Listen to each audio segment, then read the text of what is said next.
Breaking news. So, if you've been keeping up with the news, you've seen the whole backlash that Unity has gained from the runtime fee program, and you probably saw the leaks that they were going to make changes to it. But here are the actual changes that Unity themselves has said they are planning on implementing. So, in the summary, it looks really promising. No games created currently supported Unity versions will be impacted.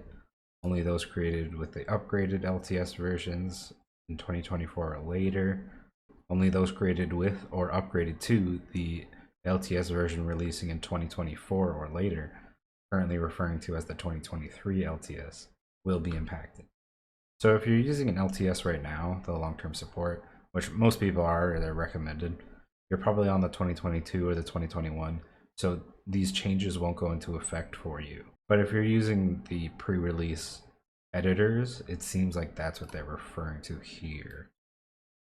So they will be affected by these fee changes. And for the games affected, the fee is only applicable after a game has crossed the threshold of 1 million USD in gross revenue, trailing 12 months, and 1 million initial engagement. So, a big bump up to their initial, what was it, 200,000?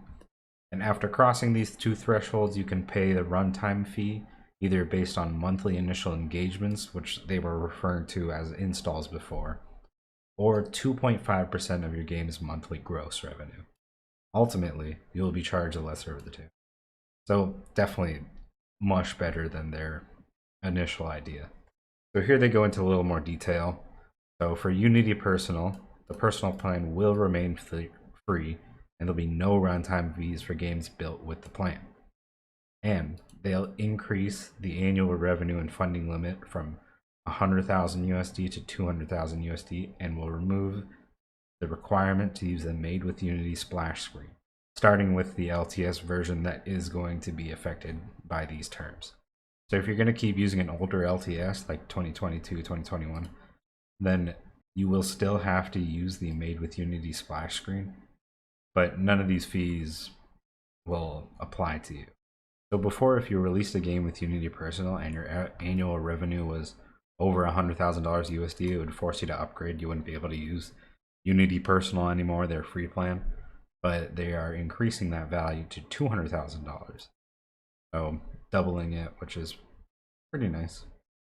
They are making this change to Unity Personal, where you'll get new sign-in and customer experience.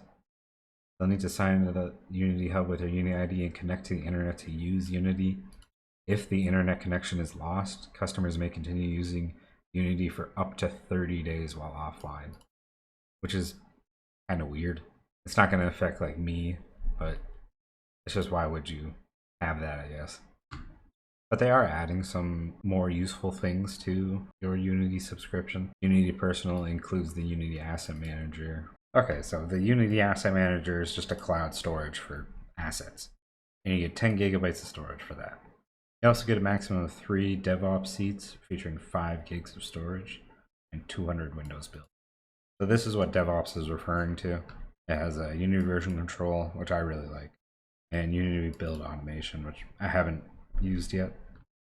5 gigs of the Unity version control and 200 Windows build minutes.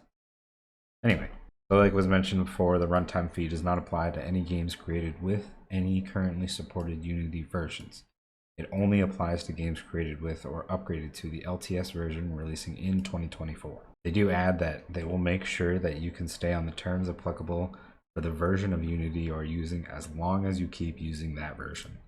Which, should have been done before, but it's nice that they're saying that. And I think this is what most people are more interested in. Runtime fees self-reported. That's a big thing. Like mentioned above, on a monthly basis, you have a choice of the lesser of 2.5% rev share or the calculated amount based on unique initial engagements. Both your initial engagements and your revenue are self-reported from data you already have available. So this right here is big, because what people were worried about with the initial change, with the initial announcement, was that Unity was going to have some sort of middleware to track installs or initial engagements, as they call it now. But now they're saying that the data for that is going to be self-reported. So just like Unreal does. So hopefully no weird middleware that they're gonna force on people. Hopefully no background questionable application that you have to download. Just fully self-reported. Down here they have an FAQ.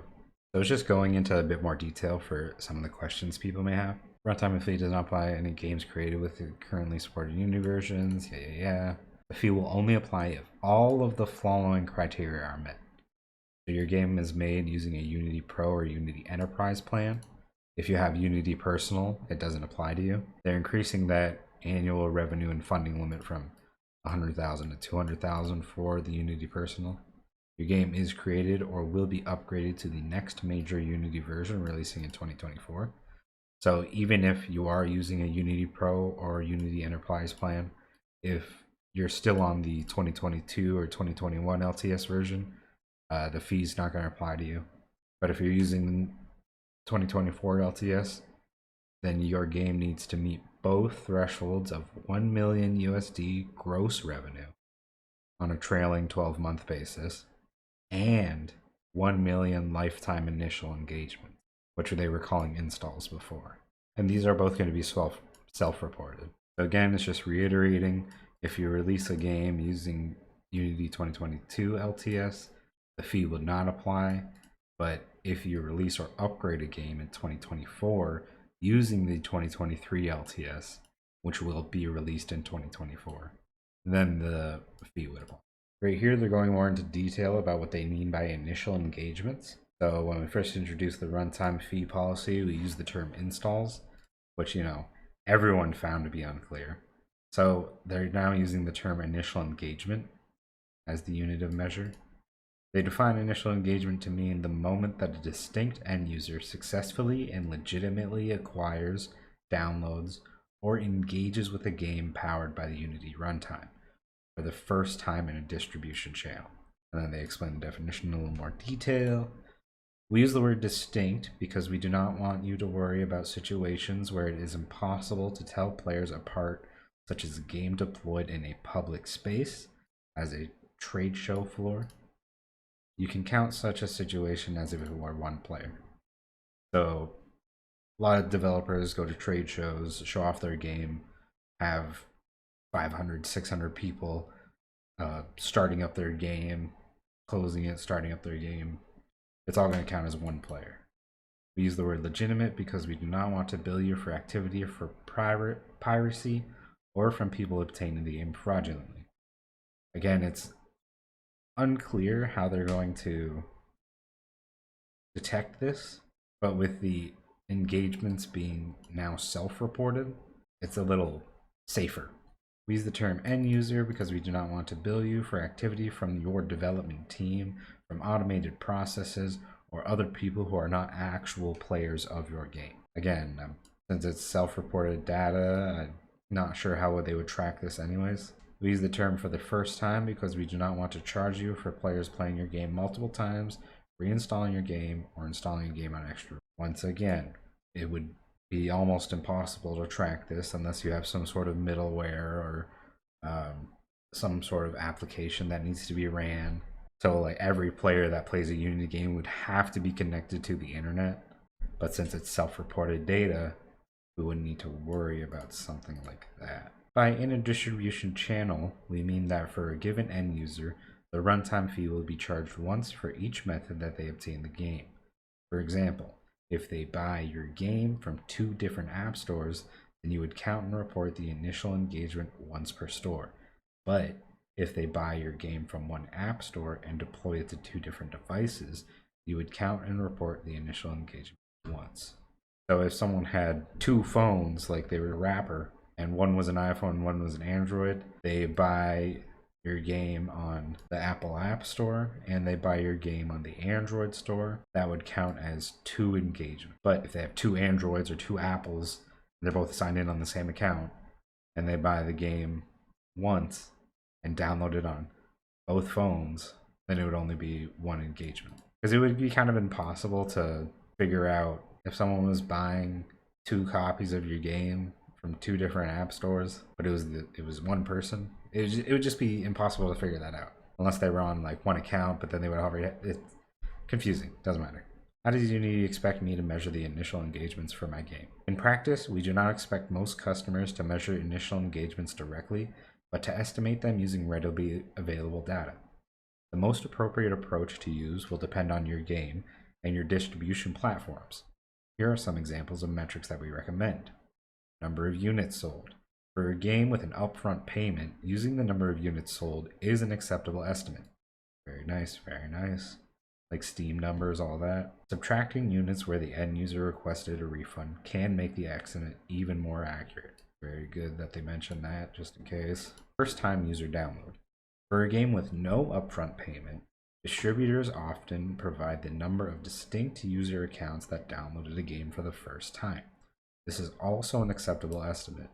It is an event that typically occurs only once for each end user. So it still seems like free-to-play games are kind of getting the short end of the stick. Because if someone downloads the game and opens it, that would count as an initial engagement. But up here it does say your game needs to meet both 1 million USD gross revenue and 1 million initial engagements. So even if you have 1,500,000 lifetime, I didn't notice that. But 1,500,000 lifetime initial engagements, but your 12-month gross revenue is 999,990. You wouldn't have to pay the fee. But being at that type of gross revenue, you would have to upgrade to Unity Pro anyway. This list is not comprehensive, but submitting an estimate based on any of these metrics will be acceptable. We plan to provide more specific guidance on how you can find these numbers and publish it, blah, blah, blah, blah. Happy to work with you. So are games distributed through subscription services, streaming services, or as WebGL applications required to pay the runtime fee? Yes. Because your game could be in Game Pass, your game could be in the PlayStation Plus, stuff like that. And if you have 1 million lifetime initial engagements and 1 million gross revenue, then you would have to pay the runtime fee.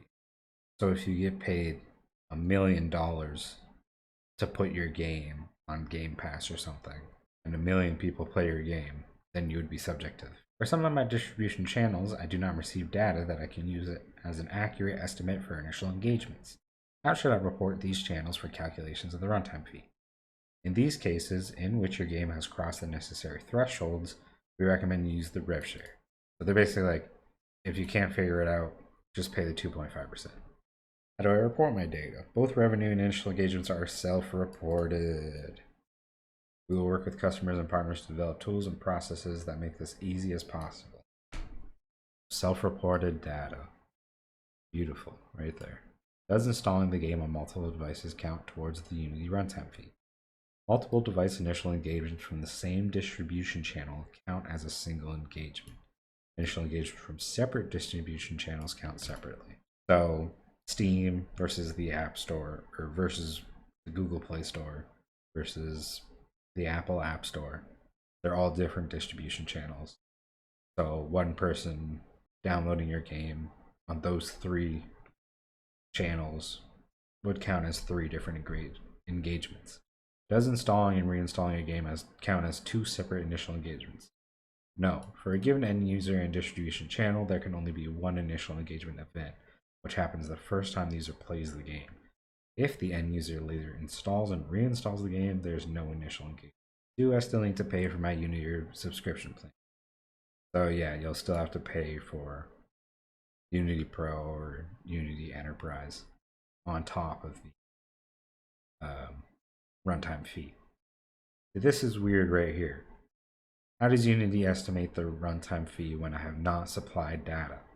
While we always recommend you supply your own data, which it says up here, the initial engagements and revenue are self-reported.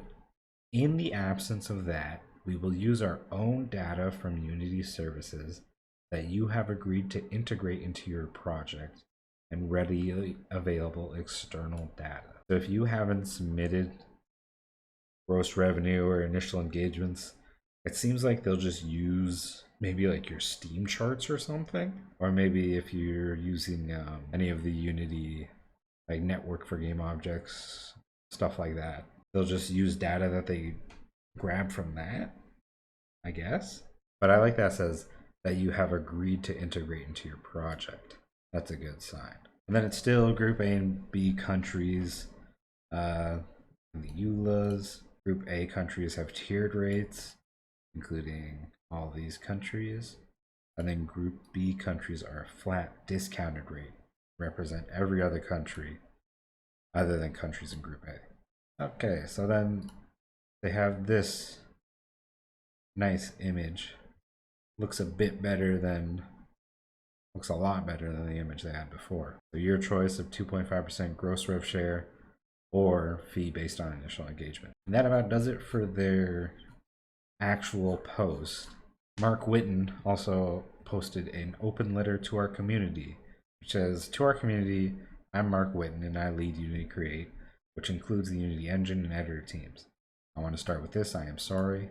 We should have spoken with more of you and we should have incorporated more of your feedback before announcing the policy. Our goal with this policy is to ensure we can continue to support you today and tomorrow, deeply invested in our game engine. You are what makes Unity great. Got that right. And we know we need to listen and work hard to earn your trust. We have heard your concerns and we are making changes in the policy we announced to address this." And then he just goes over changes in the policy. "We want to continue to build the best engine for creators. We truly love this industry and you are the reason why." And then he is having a fireside chat hosted by Jason Myman, the boy, the man, the myth, who is actually having a live stream right now to go over the changes that were just released. Today at 4 p.m. ET/1 p.m. PT. So today is the 22nd. Or I will do my best to answer your questions. In the meantime, here are some more details and just links to the article I just read. So, Jason Lyman, here is the fireside chat. It will be up on his channel whenever they do it. It looks pretty positive. It seems like they're taking a lot of people's suggestions into consideration. I mean, I don't think they had much of a choice but to change the policy. So, kind of knew it was coming. I'm glad to see that they're changing the policy. I'm skeptical that it was considered in the first place. I'm still going to be, browsing about different engines, trying different things out. But I'm not as unsure about the future anymore, which, is nice. Just keep an eye on it. At the end of the day, they make most decisions to appease their stockholders. So, just like any other corporation, stay flexible. And yeah, thanks for watching.